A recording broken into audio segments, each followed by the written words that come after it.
let's dive into another one.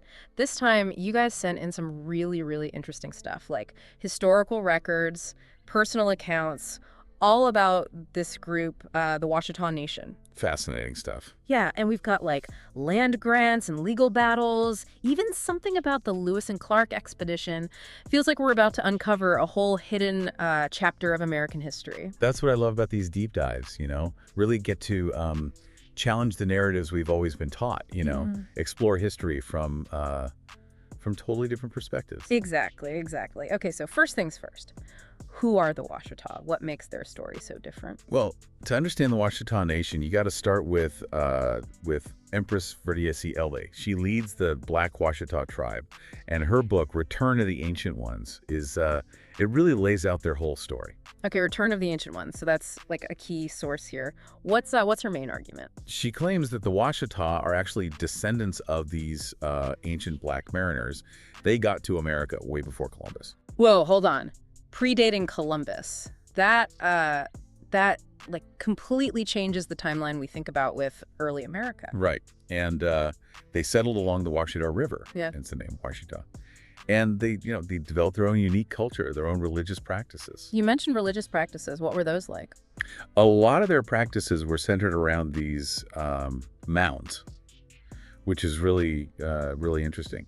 And she argues that the traditional history that we've all been taught, it's biased. It leaves out crucial information about Black history. So she's saying there's this whole hidden history we haven't been told. Exactly, and she's not the only one saying this. A lot of scholars and researchers are really starting to look at these hidden stories. That's so cool. I'm curious, what kind of evidence does she use to challenge traditional history? Well, she uses a lot of different things: historical documents, oral histories, even personal accounts. For example, she argues that the Louisiana Purchase was an illegal land grab from the Washitaw Nation. Wow, wait, the Louisiana Purchase? That's a huge claim. I mean, it's like one of the biggest moments in American history. How does she back that up? She says the land was never legally given to the United States, that the Washitaw, they were the real owners, and they were never acknowledged. And she points to things like the Black Codes of 1724 in Louisiana. Those were laws specifically meant to limit Black land ownership, and their rights. It sounds like there are a lot of people trying to erase the Washitaw's claim to the land. Yeah, there definitely seems to be a pattern there, and she gives a lot of examples like this whole story about the Maison Rouge grant. The Maison Rouge grant. Okay, what is that? So there was this French nobleman, right, the Marquis de Maison Rouge, and he had a child with a Washita woman. And he left this huge land grant to his son, Henry Turner. Wow, so there's documentation of this? Oh yeah, there are documents and accounts about it. But then there were all these legal battles over the land, and that's where things get even more complicated. Oh wait, so tell me about these legal battles. What actually happened? Well, Empress Verdiacee, she goes into detail about how the Turner family was constantly being targeted. People were trying to take their land, trying to erase their claim. It even went all the way to the Louisiana Supreme Court. They actually had to fight to get historical records back. Someone had taken them to the Western Reserve Historical Society all the way in Ohio. Wow, it sounds like people were really going to extremes to bury this history. Yeah. And it's something you see over and over in the Washita story. Yeah. This pattern of erasure, Yeah. So we've got the Louisiana Purchase, the Black Codes, the Maison Rouge grant. What else? What other big historical events are part of the Washita story? This is where it gets even more interesting. The research you sent, it connects the Washita to, get this, the Lewis and Clark expedition. Wait, what? The Lewis and Clark expedition? That's classic American exploration. How are they connected? It all comes down to this thing called the neutral strip. Empress Verdiacee argues that this was it was like a separate piece of land running between the Mississippi and Sabine rivers. And it wasn't, get this, it wasn't included in the Louisiana Purchase. So a loophole in the agreement. Exactly. Yeah. And according to Empress Verdiacee, it belonged to the Washita. And guess what? Yeah. Lewis and Clark, they actually traveled through this neutral strip. Wow. That really makes you think about that expedition in a whole new way. Did they interact with the Washita at all? That's something Empress Verdiacee hints at. She even talks about the role of York, the Black Scout, who's usually just seen as a servant, right? But she argues he was He was vital to the expedition.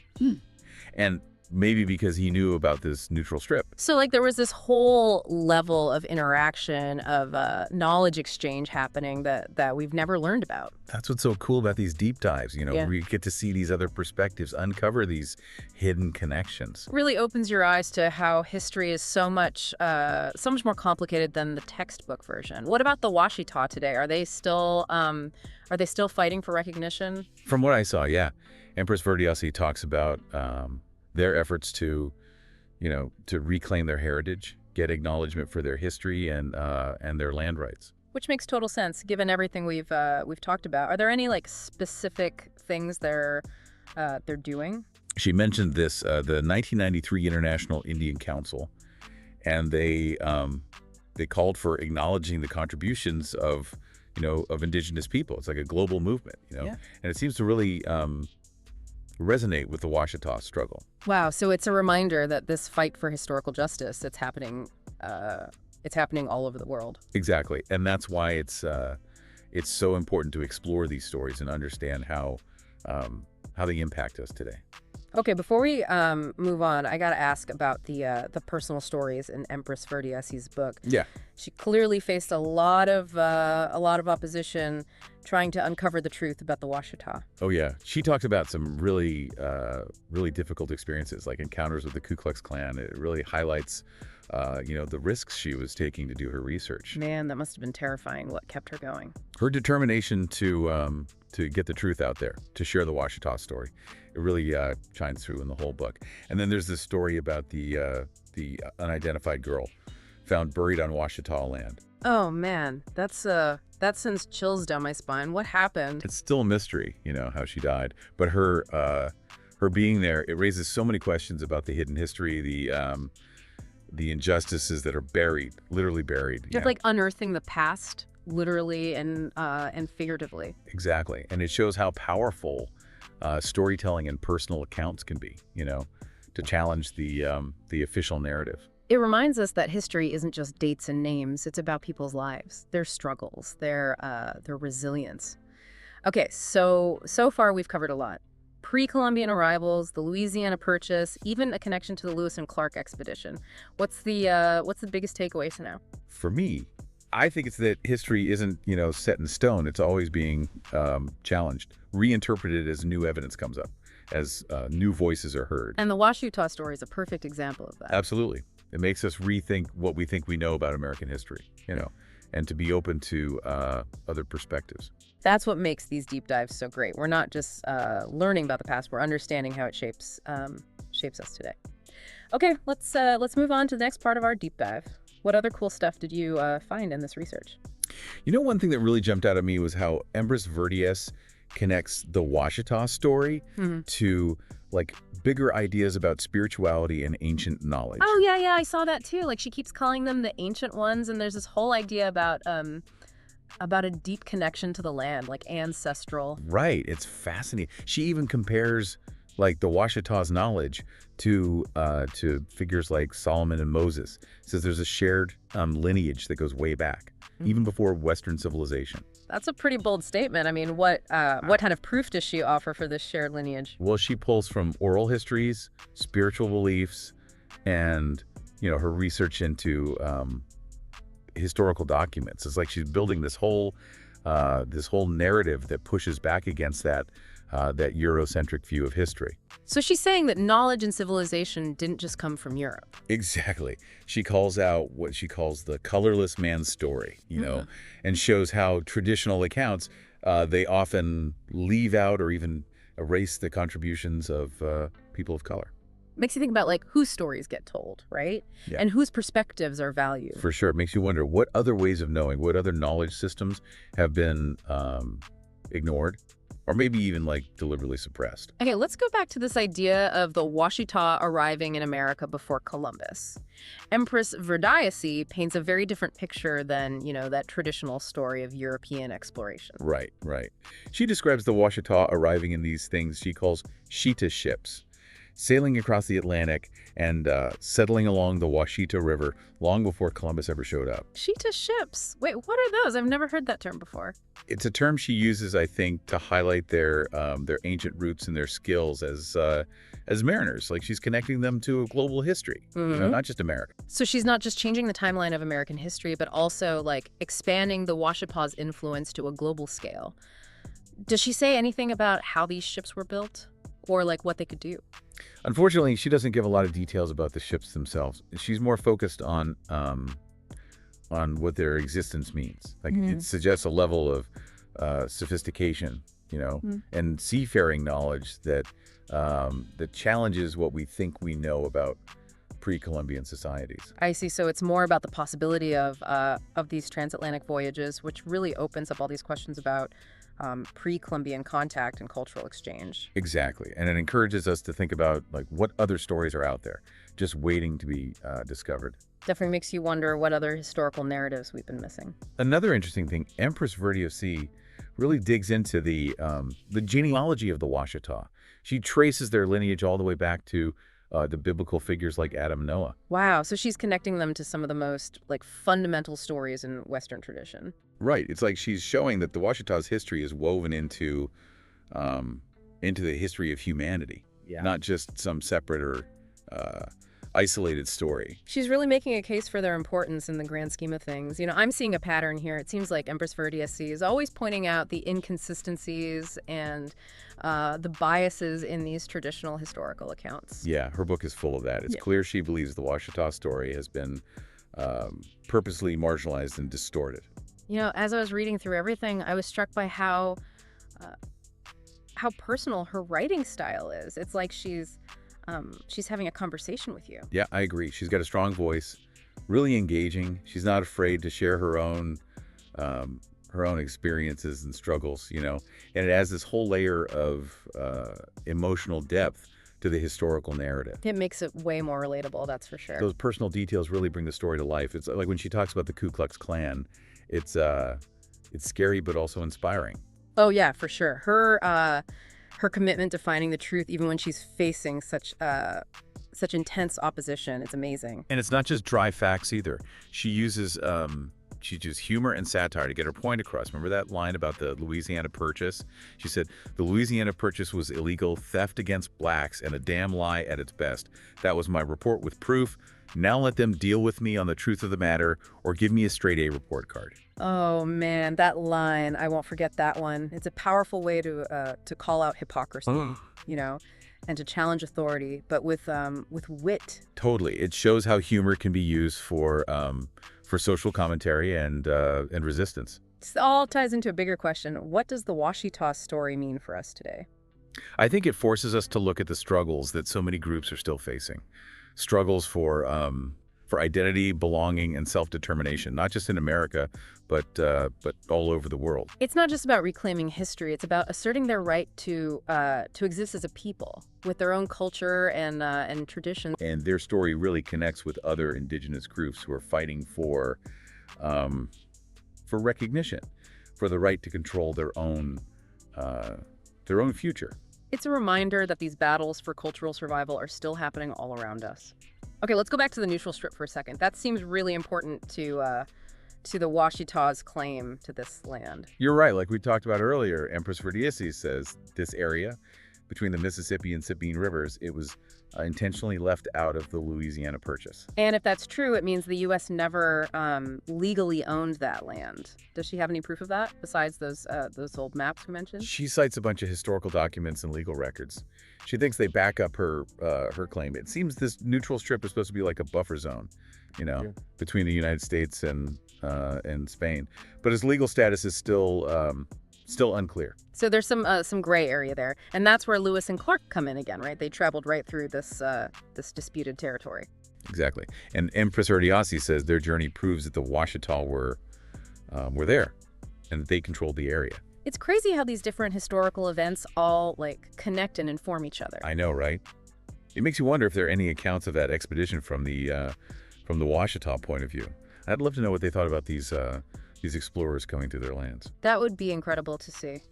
You mentioned York before, the Black Scout with Lewis and Clark. Empress Verdiacee seems to really want to challenge that traditional view of him as just a servant. Oh, yeah, definitely.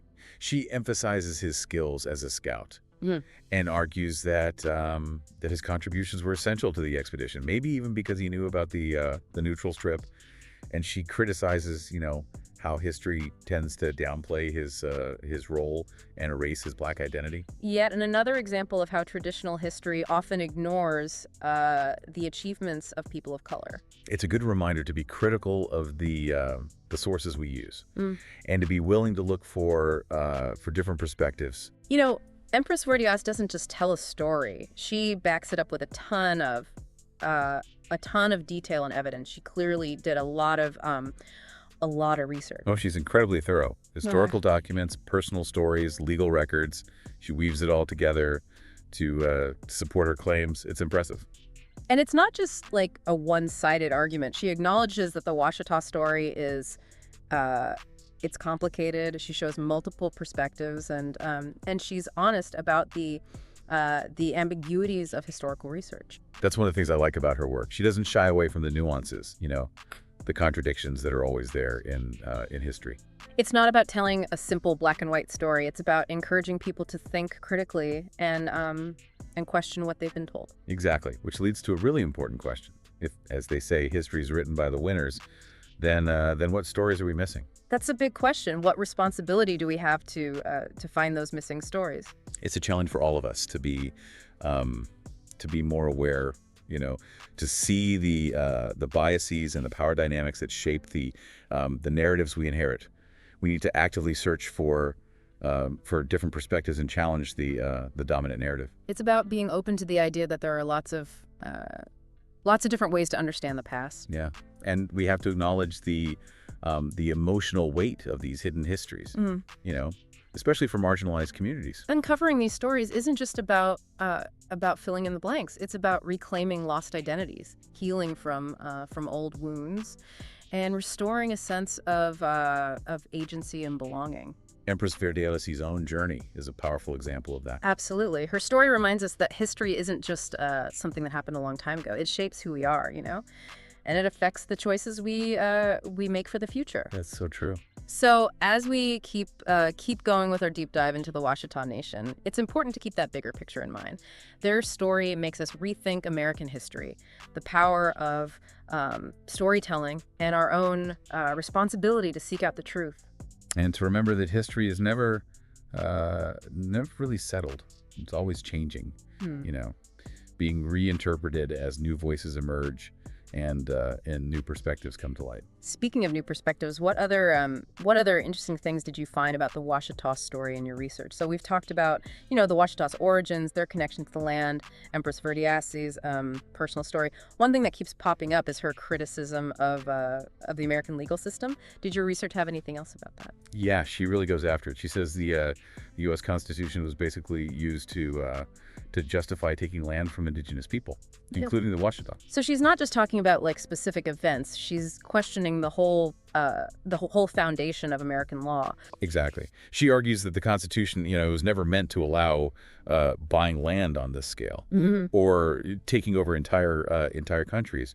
She even quotes Thomas Jefferson. She says he had his own doubts about whether the Louisiana Purchase was even legal. That's interesting. Jefferson, he's like a symbol of American expansion, but she's using his words to challenge the whole idea of expansion. Right. It shows you how complicated history can be. Even the people we think of as heroes, they had their own doubts and struggles. Empress Verdiacee wants us to look deeper, I think, examine the real reasons behind these historical events. This brings up some big questions, like if she's right, what does that mean for land ownership in America? It definitely challenges the idea of westward expansion as this, peaceful and legal thing. It shows how indigenous people were dispossessed and pushed aside, and that was often at the heart of that expansion. It makes us think about the lasting effects of those injustices, on society today.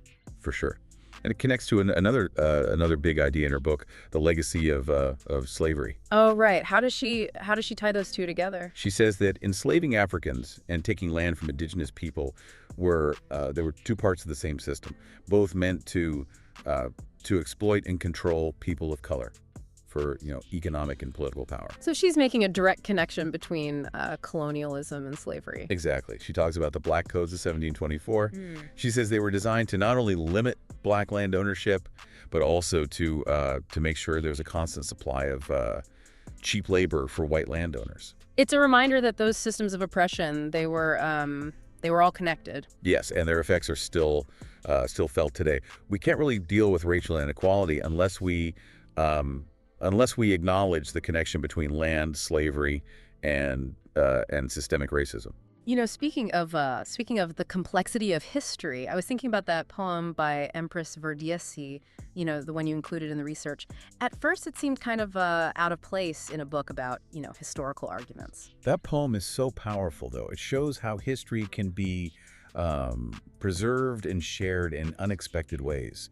She explains that it was passed down through generations of her family, and it has all these coded references to their heritage and their land claims. So it's like a secret history hidden in plain sight. Exactly. It shows the strength and creativity of people who were oppressed, finding ways to hold on to their identity and keep their stories alive, even when people are trying to erase them. It reminds us that history isn't just in official records. Sometimes it's right in front of us, just waiting to be understood. It also shows how important oral history is and family traditions, for preserving cultural knowledge. Those stories passed down, they give us a different way to look at history. It really makes you think about all the hidden histories out there, just waiting to be discovered. That's what's so exciting. There's always more to find. And, Empress Verdiacee doesn't just focus on the past. She talks about the future, too. Oh, really? Yeah. What kind of future does she see? She talks about a return to Washitaw traditions, like a reawakening of their spiritual power. Yeah. And she says the fight for recognition of their history and land rights has to continue. So it's about cultural revival and self-determination. Exactly. And she says that all people need to come together, no matter their race or background. She sees the Washitaw struggle as part of a bigger movement for justice and equality. It's a message of hope and unity. It says that by learning from the struggles of the past, we can build a better, a more just future for everyone.